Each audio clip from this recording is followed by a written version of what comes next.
It is the cold, dark night of November 9th, 1989. For nearly 30 years, a brutal concrete wall has sliced the city of Berlin in two, a stark physical line separating East from West, communism from capitalism. It was a symbol of a world divided, a death strip, designed for one purpose, to keep people in. For decades, world leaders, presidents and prime ministers had stood before it, giving speeches and debating its existence. Then, on this one Thursday night, everything changed. This episode is about the fall of the Berlin Wall. This singular event is often seen as the moment the Cold War finally ended, the symbolic crash of the Iron Curtain that had divided Europe for more than 40 years. This was not the result of a grand treaty signed by world leaders or a carefully orchestrated political strategy. The collapse of the Berlin Wall was not planned at all. This is the story of the accidental end of the Cold War.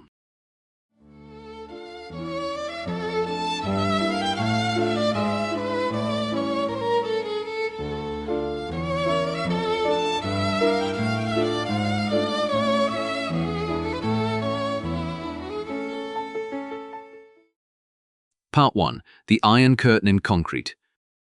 The true origin of the Berlin Wall lies in the smouldering ruins of Nazi Germany at the end of the Second World War. The victorious Allied powers, the United States, the United Kingdom, France, and the Soviet Union met to decide the fate of their defeated enemy. They agreed to carve Germany into 4 occupation zones, one for each of them to administer. The capital city, Berlin, presented a unique problem. Despite being located deep inside the Soviet zone, about 100 miles from the border of the Western zones, it was too important to cede to any single power. Berlin itself was also carved into 4 sectors. For a brief moment, there was a hope of cooperation, a shared goal of rebuilding Germany and ensuring peace. That hope did not last long. The ideological chasm between the democratic capitalist West and the communist Soviet Union was simply too vast. As the relationship between the former allies deteriorated into the hostility of the Cold War, Germany, and specifically Berlin, became the primary battleground. The city was a flashpoint, a bizarre island where the two opposing worldviews existed side by side, block by block. You could literally walk from a street governed by American democratic principles to one governed by Soviet communist doctrine.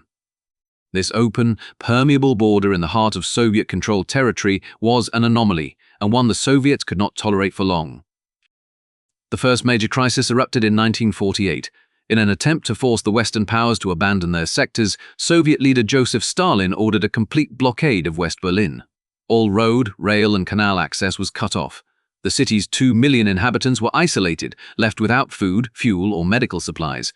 Stalin believed it was an easy win, that the West would have no choice but to retreat. He was wrong. In one of the greatest logistical feats in history, the Western Allies responded with the Berlin airlift. For nearly a year, American and British cargo planes flew non-stop into the city's airports, landing every few minutes around the clock. They delivered everything from coal and flour to chocolate for the city's children. The airlift was a stunning success. It not only saved the population of West Berlin from starvation, but also served as a powerful symbol of Western resolve.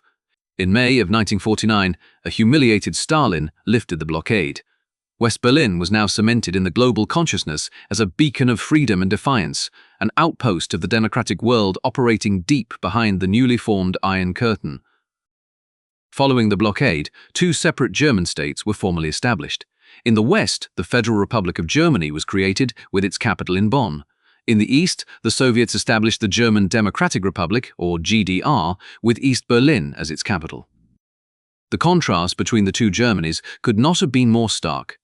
West Germany, fueled by billions of dollars in aid from the American Marshall Plan, experienced what became known as the Wirtschaftswunder, the economic miracle. Its factories were rebuilt, its economy boomed, and its citizens enjoyed rising prosperity and political freedom. Life in the GDR was very different. Its economy was hobbled by Soviet demands for war reparations and crippled by the inefficiencies of communist central planning. Basic consumer goods were often scarce, and life was characterized by long queues and frustrating shortages. More importantly, it was a totalitarian state. The Ministry for State Security, better known as the Stasi, was one of the most pervasive and repressive secret police forces the world has ever known. It employed a vast network of spies and informants to monitor the population, stamping out any hint of dissent. With this stark contrast in freedom and fortune, it is no surprise what happened next. East Germans began to leave in staggering numbers. The one place they could easily escape from was Berlin. While the border between East and West Germany had been fortified, the border running through the middle of the city was still largely open. An East German could simply buy a subway ticket, ride into a Western sector, and declare themselves a refugee. From there, they could be flown to West Germany to start a new life. This exodus became a torrent, a catastrophic brain drain that threatened the existence of the East German state. It was not just anyone who was leaving. It was the young, the educated, and the skilled. It was the doctors, engineers, scientists, teachers, and factory managers that the GDR desperately needed to build its proclaimed socialist paradise. Between 1949 and 1961, an estimated 3.5 million people fled. That was nearly one-fifth of the entire East German population. The government was hemorrhaging its most valuable asset, its people. In the summer of 1961, the situation reached a breaking point. In July alone, over 30,000 people fled. The GDR was on the brink of total collapse. The hardline leader of East Germany, Walter Ulbricht, knew he had to do something drastic. He repeatedly pleaded with his patron in Moscow, Soviet Premier Nikita Khrushchev, for permission to seal the border in Berlin for good. Khrushchev was wary. He understood the immense propaganda victory it would hand to the West. What kind of workers' paradise has to build a wall to keep its people from leaving? It was a blatant, public admission of failure, but Ulbricht was persistent, arguing that without a physical barrier, his country would cease to exist. As rumors swirled, Ulbricht held a press conference in East Berlin on June 15, 1961. A West German journalist asked him directly if he planned to erect a barrier at the Brandenburg Gate. Ulbricht's response would become infamous. With a straight face, he declared, "No one has any intention of building a wall." It was a colossal lie. At that moment, the final plans for sealing the border, under the codename Operation Rose, were being put into place.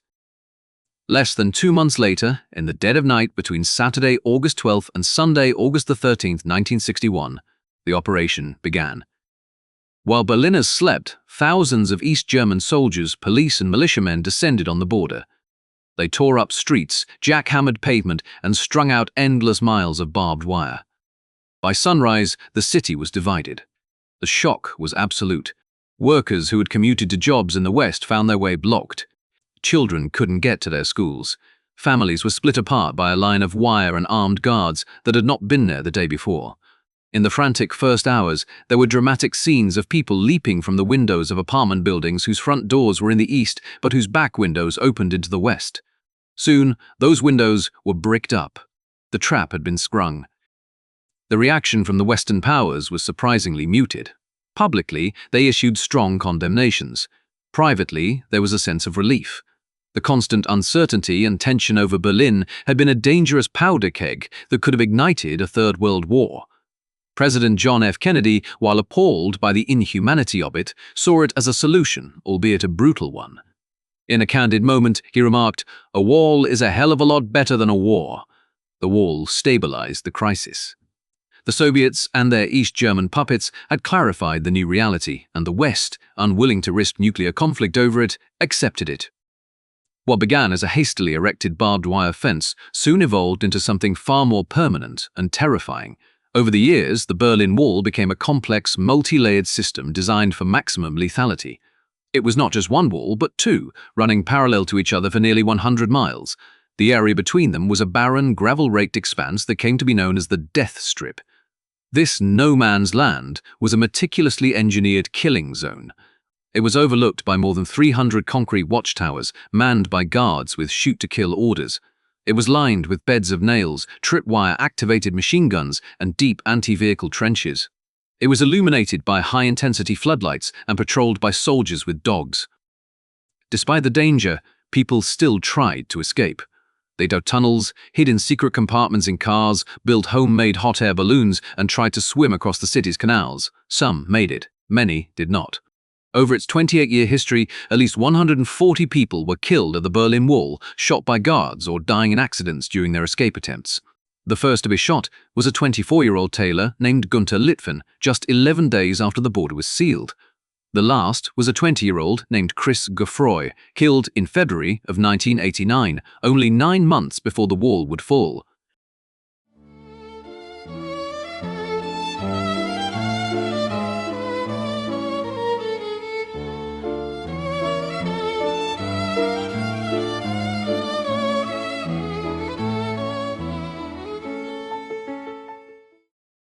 Part 2. The cracks begin to show.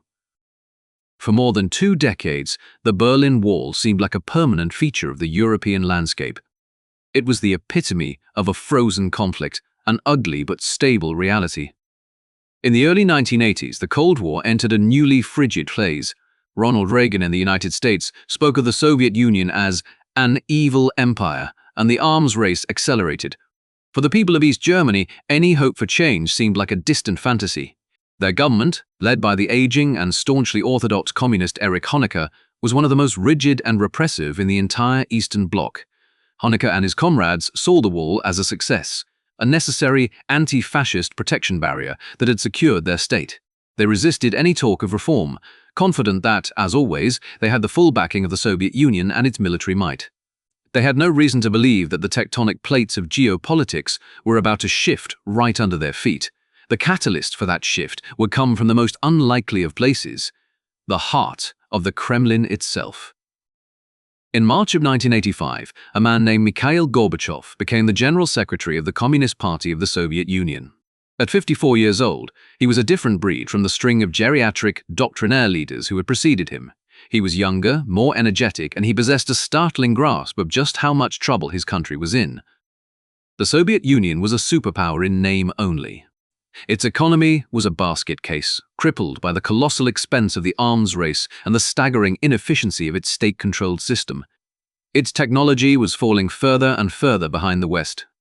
The war in Afghanistan had become a bloody and costly quagmire. Gorbachev knew that the Soviet system had to change dramatically or it would simply collapse. To save it, he introduced 2 radical new policies, summarized by 2 Russian words that would soon echo around the globe: glasnost and perestroika. Glasnost meant openness. It was a policy of encouraging greater transparency in government and a wider dissemination of information. After decades of citizens being fed a monotonous diet of state propaganda, Gorbachev was essentially cracking open a window in a dark, stuffy room. He allowed a level of public debate and criticism that had been unthinkable for generations. The goal was to expose the system's corruption and incompetence so that it could be fixed, but glasnost was a dangerous gamble. Once people were allowed to speak freely, it was impossible to control what they might say. His second policy, perestroika, meant restructuring. This was Gorbachev's ambitious plan for a top-to-bottom overhaul of the Soviet economy. It involved introducing elements of free market mechanisms, allowing for some private enterprise, and decentralizing the rigid central planning that had strangled innovation for 70 years. It was an attempt to renovate a crumbling building while still living inside it, and it proved to be an incredibly difficult, disruptive, and ultimately chaotic process. For the hardline communist leaders of Eastern Europe, like Erich Honecker in East Germany, these reforms were horrifying. They saw Gorbachev as a traitor to the cause, a naive reformer who was dismantling the foundations of communist power. Honecker openly banned the publication of certain Soviet magazines to prevent these dangerous ideas from infecting his own population. The most terrifying change was yet to come. For decades, the communist regimes of the Eastern Bloc had been held in place by one crucial guarantee: the Brezhnev Doctrine. Named after former Soviet leader Leonid Brezhnev, this policy asserted that the Soviet Union had the right to intervene, militarily if necessary, in any of its satellite states if it felt that socialism was under threat.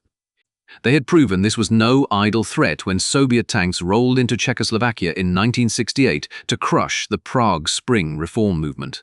The message was clear: you will stay in line or we will force you to. This doctrine was the ultimate insurance policy for leaders like Honecker. Mikhail Gorbachev threw that insurance policy in the trash. He believed the Soviet Union could no longer afford, either economically or morally, to be the policeman of Eastern Europe. In 1987, he formally renounced the Brezhnev Doctrine. A couple of years later, his spokesman would famously dub the new policy the Sinatra Doctrine, referencing the Frank Sinatra song My Way. The nations of the Warsaw Pact were now free to do things their way. The message from Moscow was unmistakable. You are on your own. For the people of Eastern Europe, this was a signal of hope. For their unelected, unpopular governments, it was a terrifying development. The iron fist that had propped them up for 40 years was gone. Nowhere was this new reality more keenly felt than in East Germany. The GDR's economy, once considered the strongest in the Eastern Bloc, was in a state of terminal decline. Its factories were outdated, its infrastructure was crumbling, and the state was sinking deeper and deeper into debt with Western banks. The proud claims of socialist superiority rang hollow in the ears of citizens who had to wait 15 years to buy a new car. The notoriously smoky and unreliable Trabant, a vehicle made of plastic resin and powered by a lawnmower-like two-stroke engine. Shortages of everything from coffee to spare parts were a daily frustration. Compounding this economic misery was a constant, unavoidable window into a better world. Unlike citizens in other Eastern Bloc countries, the vast majority of East Germans could receive West German television signals. Every night, they could switch from their own state-controlled news, filled with tedious reports of tractor production quotas being met, to the vibrant channels of the West. They saw glossy commercials for products they could only dream of. They saw supermarkets overflowing with fresh produce. They saw political talk shows where leaders were openly criticized. They saw a world of freedom, color, and consumer choice that made their own gray, restricted reality seem unbearable. This nightly broadcast of Western prosperity was a form of psychological warfare that the East German state was powerless to stop. It bred a deep and pervasive sense of resentment and fueled a desire for change. Slowly but surely, that desire began to translate into action. Throughout the 1980s, small pockets of opposition started to form within the GDR. The one institution that the state could not completely control was the Protestant Church. It became a crucial sanctuary, an umbrella under which dissent could tentatively grow. Peace activists, environmental groups, and human rights advocates began to meet in church basements, organizing prayer meetings for peace and discussing forbidden topics. The Stasi, with its vast network of informants, worked tirelessly to infiltrate and disrupt these groups. Activists were arrested, intimidated, and harassed, but they persisted. They built networks, printed underground newsletters, and fostered a spirit of defiance. They were creating the infrastructure of a revolution in waiting.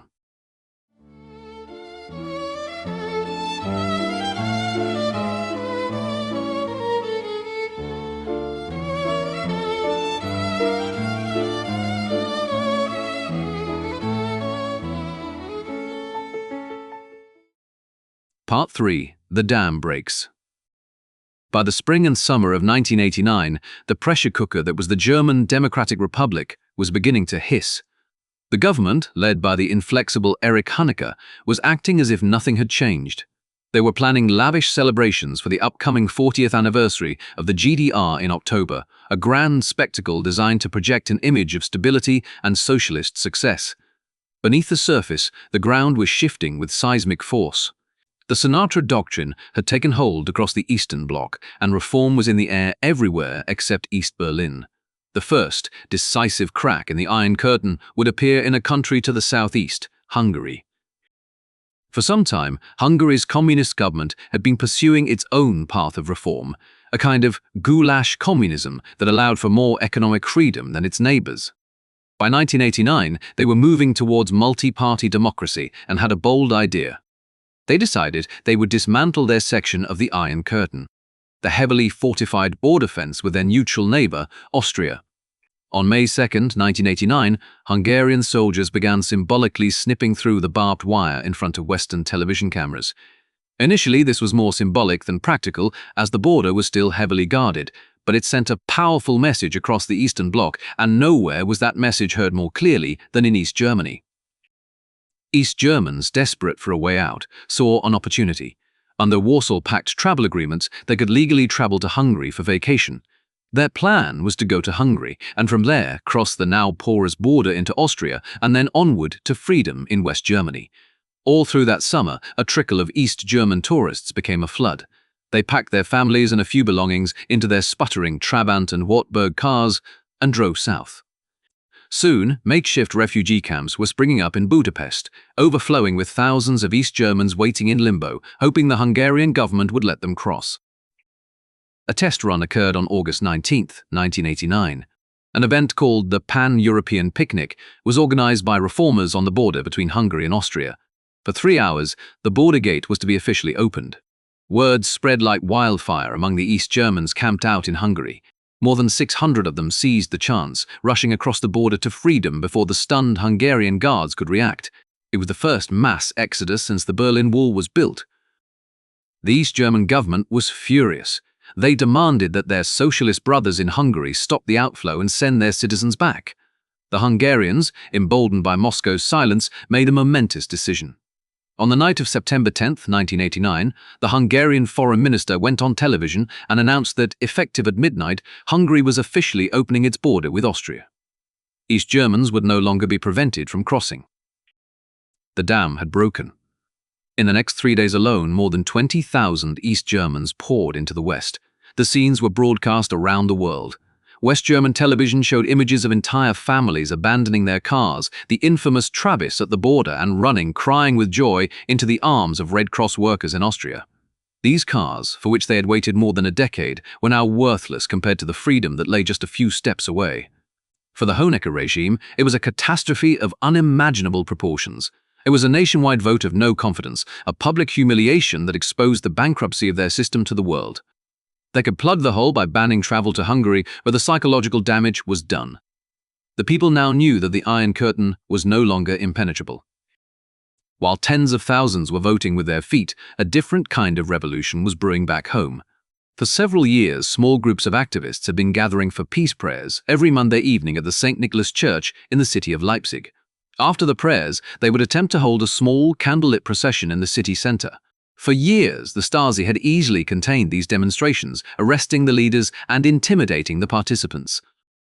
In September of 1989, energized by the exodus through Hungary, something changed. The crowds began to grow. On September 4th, about 1,000 people marched. The Stasi broke it up with force. The next Monday, there were more. The Monday after that, even more. The protesters developed a chant that was simple, powerful, and a direct challenge to the legitimacy of the state. The government called itself the German Democratic Republic, claiming to rule in the name of the people. The marchers in Leipzig began to chant, "Wir sind das Volk, we are the people." It was an electric slogan. It was a declaration that the government was a fraud, and that they, the ordinary citizens marching in the streets, were the true people of Germany. The regime was now fighting a war on two fronts. A mass exodus it couldn't stop, and a mass protest movement that was growing by the week. The climax came in early October, during the GDR's 40th anniversary celebrations. On October 7th, the government put on its planned spectacle in East Berlin. Tanks rolled down the avenues, soldiers goose-stepped past the reviewing stands, and Erich Honecker beamed as he pinned medals on his fellow party officials. The guest of honor was Mikhail Gorbachev himself. As the official parade unfolded, thousands of protesters gathered nearby, chanting, "Gorby, help us! Gorby, stay!" They saw the Soviet leader as a liberator. Behind closed doors, Gorbachev delivered a blunt warning to his stubborn host. He cautioned Honecker that reform was essential, famously telling him, "Life punishes those who come too late." Honecker, deaf to the warnings, simply ignored him. 2 days later, on Monday, October 9th, the regime decided it was time to crush the Leipzig demonstrations once and for all. The city was flooded with thousands of riot police, soldiers, and Stasi agents. Hospitals were ordered to clear their wards to make room for casualties. A local newspaper ran an article declaring that the state was prepared to end the counter-revolution with weapons in hand if necessary. Everyone feared a repeat of the Tiananmen Square massacre, which had happened in China just 4 months earlier. The atmosphere in Leipzig that evening was thick with dread, yet the people came. They came from the peace prayers at the St. Nicholas Church, and they were joined by thousands of others, factory workers, students, doctors, parents with their children. Instead of the usual few thousand, an astounding 70,000 people converged on the city center, carrying candles and chanting. They were peaceful, but they were resolute. The security forces, who had prepared for a riot, were faced with a silent, determined sea of candlelight. They had orders to shoot, but who would give the final command to open fire on 70,000 of their own unarmed countrymen? Local party bosses and police commanders frantically called Berlin for instructions, but the leadership, paralyzed by indecision, gave no clear orders. In that moment of hesitation, history turned. The police and soldiers stood down. The massive crowd marched peacefully around the city's central ring road, completing their procession unopposed. October 9th was the day the East German people lost their fear, and the regime lost its nerve. They had been prepared to use violence, but they had blinked. Everyone now knew that the state was powerless against its own citizens. The psychological barrier had been broken just as surely as the Hungarian fence had been. The following Monday in Leipzig, 120,000 people marched. The week after that, it was 300,000. The protests spread to every major city in East Germany. The political fallout was swift. On October 18th, the ruling Politburo, in a desperate attempt to save itself, forced Erich Honecker to resign. He was replaced by his younger protege, Egon Krenz. Krenz tried to present himself as a reformer, a German Gorbachev. He promised dialogue and change, but it was far too little, far too late. The people in the streets were no longer chanting, "We are the people." A new chant had taken over, "Wir sind ein Volk," we are one people. The demand now was for reunification. By the first week of November 1989, a massive demonstration of 500,000 people filled the central square of East Berlin.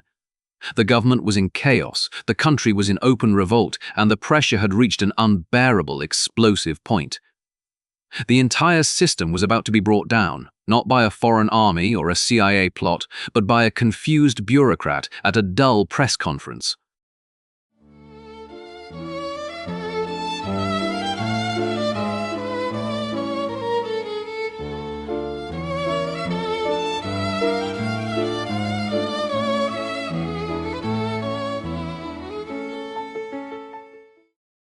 Part 4. The Press Conference. By the first week of November 1989, the East German government was in a state of terminal panic. The resignation of Erich Honecker and his replacement with Egon Krenz had done nothing to quell the unrest. The mass exodus of citizens continued unabated, not through Hungary anymore, but now through Czechoslovakia, whose government had also buckled under the pressure and opened its borders. The Monday demonstrations in Leipzig were now drawing hundreds of thousands of people, and massive daily protests were paralyzing cities across the country. The entire 4 million member government-controlled trade union had collapsed. The old guard of the Politburo had resigned, the state was disintegrating in real time, and the new leadership under Krenz was scrambling to find a way to release the pressure before the whole system exploded. Their one remaining card, they believed, was travel. The inability to travel freely to the West was the single greatest grievance for most East German citizens. It was the reason people were risking their lives to escape and the reason they were taking to the streets. The leadership reasoned that if they could just liberalize the travel laws in a controlled way, it might be enough to placate the population, get them off the streets, and buy the regime some precious time to stabilize itself. They had no intention of tearing down the wall. Their goal was to save the GDR. On the morning of Thursday, November 9th, the Central Committee of the Communist Party met to draft a new travel regulation. The plan was a classic piece of communist bureaucracy. It stipulated that East German citizens could apply for visas for private travel to the West. These visas would be granted without the previously required justifications, like urgent family business. Passports would be issued, and people could then travel. Crucially, the plan was for this new regulation to be announced on November 10th, giving border guards and government offices time to prepare for the new procedures. It was meant to be an orderly, albeit significant, easing of restrictions. The task of announcing this new policy fell to a man named Günther Schabowski.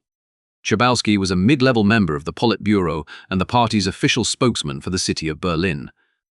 That afternoon, he had been at the long, exhausting Central Committee meeting where the new travel law was discussed. He had stepped out of the room before the final details about the timing, the crucial detail about it taking effect the next day, were finalized. Just before 6 p.m., as he was heading out the door to his daily press conference, his boss, Egon Krenz, handed him a piece of paper with the new regulation typed on it. Krenz told him, "This will be a big deal," and sent him on his way. Schabowski, tired and not having read the document carefully, stuffed it into his pocket and headed to the International Press Center in East Berlin. The press conference was, for the most part, excruciatingly dull. It was scheduled for 6 p.m. and was broadcast live on East German state television. For nearly an hour, Schabowski droned on in monotonous bureaucratese about the latest meeting of the Central Committee. He was a practiced but uninspiring speaker, and the assembled international journalists were growing restless, scribbling in their notebooks without much enthusiasm. It seemed like just another day of meaningless pronouncements from a dying regime. As the clock ticked towards 7 p.m., the press conference was winding down. Schabowski asked if there were any final questions. Several reporters raised their hands. After a few unmemorable exchanges, a journalist from the Italian news agency, ANSA, named Riccardo Ehrman, decided to ask about the topic on everyone's mind: travel. Ehrman had received a tip from a well-connected friend in the party that something big was about to be announced on the travel issue, so he had been waiting for the right moment.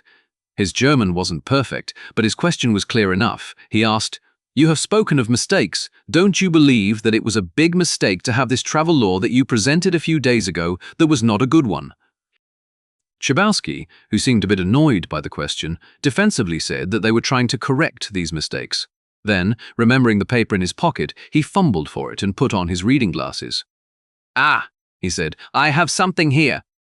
He began to read from the typed note, his voice still a dry monotone, completely devoid of any sense of the history he was about to unleash. He read out the complex legal language of the new regulation. "Private trips to foreign countries can be applied for without the existence of prerequisites," he continued, explaining that passport and visa departments would be instructed to issue visas without delay. The journalists in the room were stunned into silence. They could scarcely believe what they were hearing. Was he really saying that East Germans could now travel freely? Tom Brokaw of NBC News, who was in the room, later recalled that it was as if the words were just hanging in the air, too momentous to be fully grasped. Then, another reporter, Peter Brinkmann from the West German newspaper Bild, shouted out the question that would change the world. It was a simple, logical follow-up. He asked, "When does this come into effect?" This was the critical moment. Schabowski, who had not been properly briefed and hadn't been in the room for the final discussion, was caught completely off guard. He looked down at the paper in his hand, shuffling it back and forth, searching for an answer that wasn't there. The document contained the text of the law, but not the timeline for its implementation. He stalled for a moment, looking up at the ceiling, then back at the press corps. Then, he made the most consequential ad-lib in modern history. He looked up and said, with a slight shrug, "As far as I know, that takes effect immediately, without delay." The room exploded. Reporters scrambled for the exits, knocking over chairs in their haste to get to a phone. "Immediately? Without delay?" someone shouted in disbelief. Schabowski, seeming a bit flustered by the commotion he had caused, weakly tried to add that the travel required a passport, but it was too late. The cat was out of the bag. The words, "immediately, without delay," were all that mattered. Within minutes, the news flashed across the wires of the world's press agencies. At 7:05 p.m., Reuters ran the headline, "East Germans can leave through all border points." The Associated Press followed suit. In West Germany, the main television networks, ARD and ZDF, whose broadcasts were watched by millions in the East, broke into their regular programming. At 7:17 p.m., the anchor on ZDF's main evening news program looked into the camera and declared, "This is a historic day. The GDR has announced that, effective immediately, its borders are open to everyone." Just after 8 p.m., the lead story on ARD's flagship news show, Tagesschau, was even more emphatic. "The gates of the wall are wide open." Inside East Berlin, people were sitting in their living rooms watching these West German news reports in utter disbelief. Was it possible? Could it be true? After 28 years of being locked in, could they now just leave? It seemed too incredible and sudden to be real. Was it a mistake? There was only one way to find out.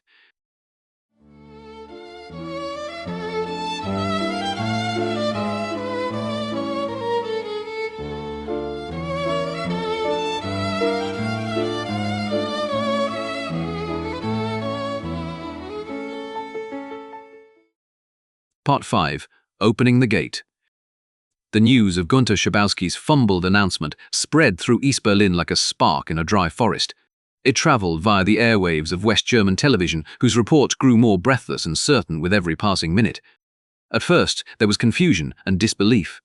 For 28 years, the Berlin Wall had been an absolute. It was a place of death, a line you did not cross. The idea that it could just be declared open on a Thursday evening seemed like a fantasy, or perhaps a trick, but curiosity is a powerful force. Across the city, in living rooms and kitchens, a collective decision was made. People put on their coats, grabbed their keys, and went to see for themselves. Slowly, at first, then in a growing stream, people began to leave their apartments and head towards the nearest border crossings. They went out of curiosity more than anything else. A husband might say to his wife, "Let's just go down to the corner and see what's happening." They walked towards the heavily fortified checkpoints that had been places of fear and dread for their entire lives. The first small groups began to arrive at the crossing on Bornholmer Strasse around 8:30 p.m. They approached the border guards timidly and asked, "Is it true? Can we go across?" The border guards were just as confused as everyone else. The man in charge of the Bornholmer Strasse crossing was a lieutenant colonel in the Stasi's passport control unit named Harold Jaeger. He had been on duty since that morning. He had watched Schabowski's press conference on a small television in his break room and had nearly choked on his sandwich. "What kind of crap is this?" he had yelled. He, like every other border guard along the wall, had received no new orders. His instructions were the same as they had been for 28 years. No one gets through without the proper authorization. If anyone tries to force their way through, you are to use your weapon. Jaeger immediately began making frantic phone calls to his superiors. He reached his commanding officer, who was just as bewildered. The officer told him to calm down and to send the people home. Tell them they need to go to the passport office in the morning to get the proper visa stamped in their passport. Jaeger did as he was told. He went out and informed the small crowd that the news was a misunderstanding, that they needed to come back tomorrow with the right papers. The crowd was getting bigger. As more people arrived, fueled by the breathless reports on the radio and television, the mood began to shift from curiosity to determination. They had heard Schabowski with their own ears. They had seen it on the news. The wall was open, and they were not leaving. By 10 p.m., the small crowd at Bornholmer Strasse had swelled to thousands, pressing up against the metal gates. The chanting began. "Open the gate! Open the gate!" Harold Jaeger was in an impossible position. He was being crushed between a furious, growing crowd and a command structure that had completely broken down. He kept calling his superiors, his voice getting more desperate with each call. "I have thousands of people here. They're going to break through. What are my orders?" The answer from the other end was always the same. "We have no new orders." Jaeger was terrified. He was responsible for the lives of the 46 armed guards under his command. He knew that if a panic started, if someone in the crowd surged forward, his young, nervous guards might open fire. The result would be a bloodbath, a massacre that he would be held responsible for. The pressure was immense. Finally, in a desperate attempt to release some of it, he decided to let a few of the most agitated people through. His guards would stamp their passports in a way that invalidated them, meaning they could never return. He hoped this might calm the situation. It had the opposite effect. The crowd, seeing that some people were getting through, pressed forward even more, their chants growing louder. The situation was spiraling out of his control. At around 11:30 p.m., after hours of unbearable tension, Harold Jaeger made a decision. He had received no new orders from above. His government had abandoned him. He was alone. He looked at the faces in the massive, surging crowd. They were not violent counter-revolutionaries. They were his own people. Nurses, factory workers, grandparents, teenagers. He could not bring himself to give the order to shoot them. He turned to his men and gave a different command. He said, "Open the barrier." One of his guards asked, "All of them?" Jaeger took a deep breath. "Yes," he said, "all of them, open everything." The metal gate at Bornholmer Strasse was raised. The people paused for a moment in stunned silence. Then, a cheer erupted, and they surged forward, a human river pouring into the west. They were laughing and crying, a wave of pure, unscripted emotion.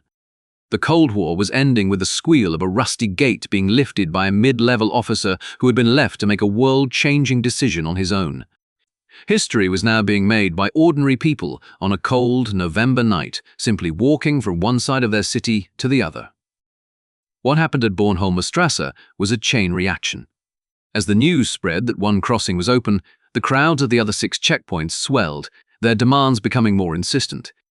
At Checkpoint Charlie, the most famous crossing of all, the iconic gateway for foreigners and diplomats, American soldiers stared across the line of their East German counterparts. The atmosphere was incredibly tense.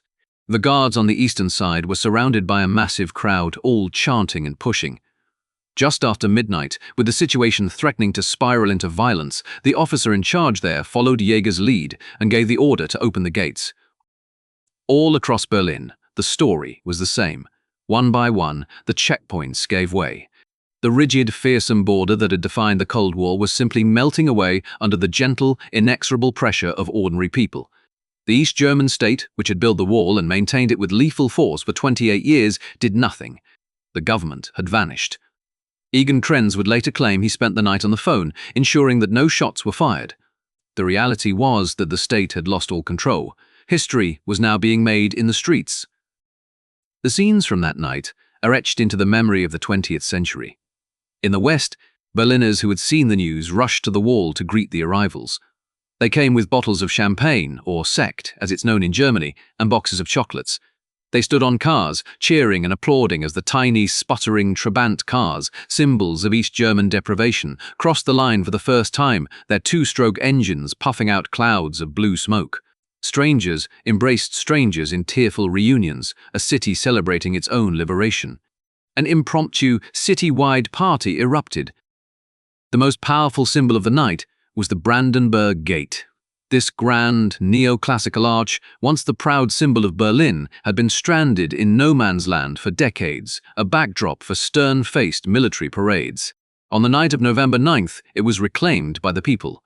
Hundreds of young Berliners from both East and West scrambled up onto the top of the wall in front of the gate. They danced, they sang, they hugged, and they began to chip away at the concrete with hammers and chisels. These were the Mauerspecter, the wall-peckers.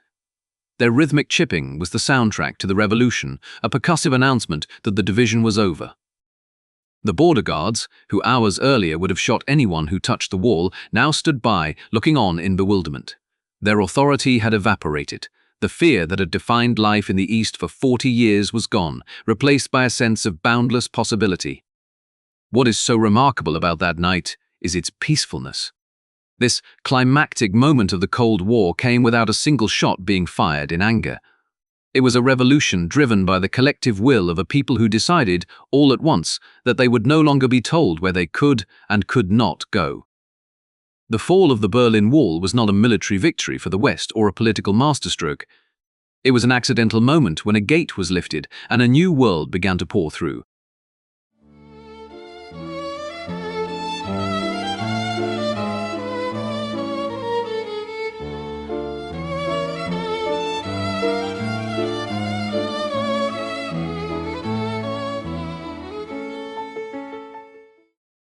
Part 6. The Aftermath.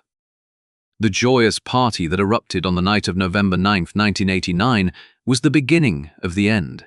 As the sun rose on November 10th, the reality of what had happened began to sink in, and the consequences rippled outwards from Berlin with astonishing speed, toppling governments, redrawing maps, and bringing an end to the 45-year-long struggle known as the Cold War. In the days that followed, the Berlin Wall was transformed from a symbol of fear into a public canvas. People from all over the world flocked to it to participate in its destruction. Armed with hammers, chisels, and any tool they could find, they chipped away at the concrete, collecting small, colorful, graffiti-covered pieces as souvenirs of history. Official demolition crews soon moved in with cranes and bulldozers, systematically carving out new crossing points and then tearing down entire sections. Within weeks, the structure that had defined Berlin's landscape for 28 years was being erased from it.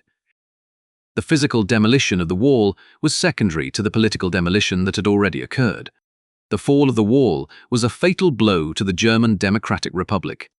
The entire legitimacy of the East German state rested on its ability to control its population. Its founding principle was that it was a superior society, that people had to be prevented from leaving for their own good. When the gates were opened, that founding principle evaporated in a single night. The government of Egon Krenz was exposed as utterly powerless, a hollow shell with no authority and no purpose. It had lost its people, and therefore it had lost everything. The chant on the streets of Leipzig and other East German cities had already shifted from "We are the people" to "We are one people." The demand was no longer for reform of the GDR, but for its abolition. The desire for German reunification, a distant dream for 4 decades, was now an unstoppable political force. The process moved with breathtaking speed. The West German Chancellor Helmut Kohl seized the historical moment, pushing for a rapid integration of the two states. Despite initial reservations from other European leaders like Margaret Thatcher and François Mitterrand, who feared the resurgence of a powerful, unified Germany, the momentum was irreversible.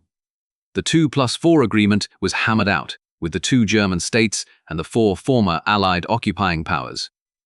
The United States, the Soviet Union, the United Kingdom, and France negotiating the terms of unification. Less than 11 months after the wall fell, on October 3, 1990, Germany was officially one country again. The events in Berlin sent a shockwave across the entire Eastern Bloc. For 40 years, the communist regimes of Eastern Europe had existed under the shadow of the Berlin Wall. It was the ultimate symbol of the Soviet Union's willingness to maintain its empire by force. When it fell, and Moscow did nothing, it was the definitive signal that the game was over. The Sinatra doctrine was real. Every government was now on its own, and none of them had the popular support to survive. The dominoes fell in a matter of weeks. In Czechoslovakia, just 8 days after the fall of the Berlin Wall, a student demonstration in Prague was brutally suppressed by riot police. Instead of instilling fear, it sparked outrage. Hundreds of thousands of Czechs and Slovaks flooded into Wenceslas Square, jingling keys to symbolize the unlocking of doors and the end of the regime.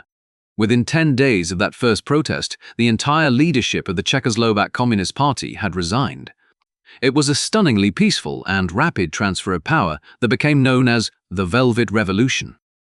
By the end of December, the dissident playwright Václav Havel, who had been a political prisoner just months earlier, was the country's president. In Bulgaria, the change came even faster. The day after the wall fell, on November 10th, the long-serving, hardline dictator Tudor Zhivkov was forced to resign by reformers within his own party. In Hungary, the reform process that had started the whole chain of events by opening its border with Austria simply accelerated, leading to its first free elections the following spring. The one bloody exception to this wave of peaceful revolutions was in Romania. There, the deeply entrenched and famously brutal dictator Nicolae Ceausescu was determined to hang on to power. When protests erupted in the city of Timișoara in mid-December, he ordered his security forces, the notorious Securitate, to open fire, killing dozens of people, but like in Leipzig, the violence only emboldened the population. The protests spread to the capital, Bucharest. In a bizarre and fatal miscalculation, Ceausescu called for a mass rally in his own support. The crowd, which was supposed to cheer for him, instead began to jeer and shout him down. The live television broadcast was cut, but it was too late. The army defected to the side of the protesters. After a brief and violent street battle, Ceausescu and his wife Elena tried to flee, but were quickly captured. On Christmas Day, 1989, following a short, televised show trial, they were executed by a firing squad. From the Baltic to the Balkans, the empire that Stalin had built in the aftermath of the Second World War had crumbled in less than 2 months. The psychological linchpin had been Berlin. Once the most fortified and symbolic part of the Iron Curtain was breached, the rest of it simply rusted away. The fall of the Berlin Wall is now universally seen as the symbolic end of the Cold War.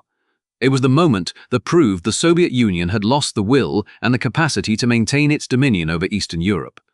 Its collapse also accelerated the forces that were tearing apart the Soviet Union itself.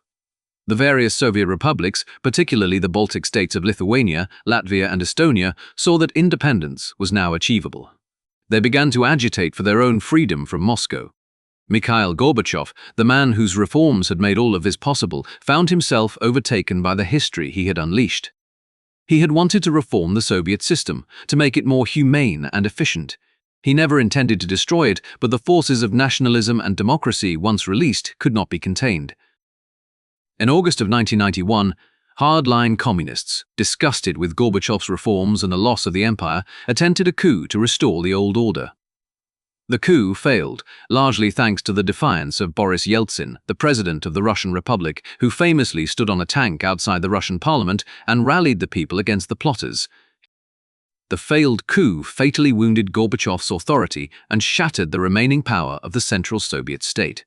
One by one, the Soviet republics declared their independence. On Christmas Day 1991, Mikhail Gorbachev went on television and formally resigned as the president of a country that no longer existed. The red flag with the hammer and sickle was lowered from the Kremlin for the last time.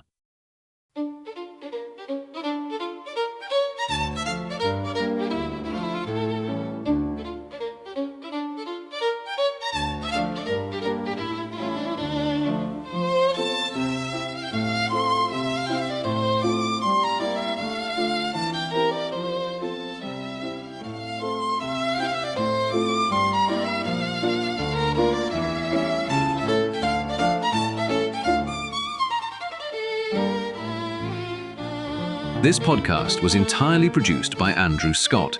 If you have any suggestions for topics or improvements, please get in contact.